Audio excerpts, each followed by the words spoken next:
ওয়াসাল কারণী জীবনে কোনোদিন রাসূলুল্লাহর দর্শে বসে একটা হাদিস শুনেন নাই, কোরআনের একটা আয়াত শুনেন নাই। সুদূর ইয়ামানের কোন অঞ্চলে পাহাড়ি পরিবেশে ছাগল চড়াইতেন। একজন ছাগলের রাখাল পৃথিবীর কত শ্রেষ্ঠ দামি ব্যক্তি হয়ে গেল। ছাগলের রাখাল ছিলেন ওয়াসাল কারণী, তার পরিচয়। ছাগল চড়াইতেন, এই ছাগলের দুধ দহন করতেন তিনি ওয়াসাল কারণী। আল্লাহর নবীকে সাহাবীরা বললেন, ইয়া রাসূলুল্লাহ, ওয়াসাল কারণী কেন আপনার দিদারের জন্য আসে না? সে যদি আপনাকে এতই ভালোবাসে।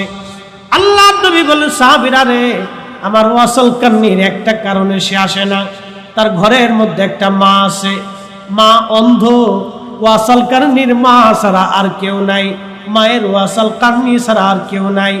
আমার ওয়াইস যেখানে যায় মাকে কাঁধে করে নিয়ে ঘুরে বেড়ায়, মারে গোসল দেওয়ায়, মার জন্য রান্না বান্না করে মায়ের খাবার দেয়, মায়ের চুল আশ্রয় দেয়, মায়ের কাপড় চোপড় ধৌত করিয়া দেয়, মায়ের আসবাবপত্র তৈরি করে দেয়, বিছানা তৈরি করে দেয়।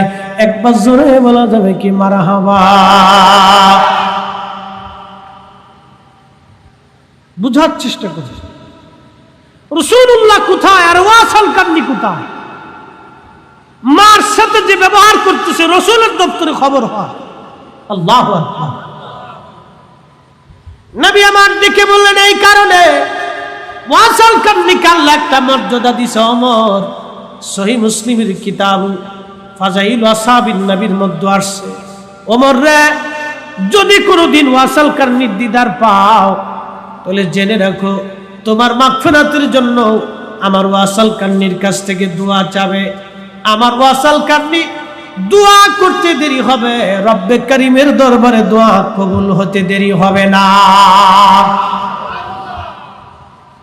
আর আমার ওয়াসাল কারণীর সাথে দেখা হলে ওমর বলবা, আমার ওয়াসাল কারণী যাতে আমার গুনাহগার উম্মতের জন্য দোয়া করে দেয় মাগফিরাতের জন্য।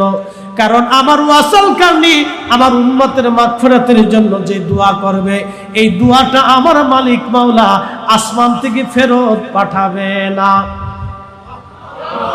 আরো জোরে হয়েছে না? আরো জোরে। কেন? মার খেদমতের জন্য। আর আপনি তো বিরাট বড় কিছু হয়ে গেছে। হ্যাঁ, নাফরমান কোথাকার। পৃথিবীতে এর চেয়ে তো অকৃতজ্ঞ কি আছে বলেন তো? কুত্তারে খাবার দিলেও দরজা ছাড়ে না। কুত্তা থেকে শিখে যেতে হবে, কুকুর থেকে বুঝে যেতে হবে।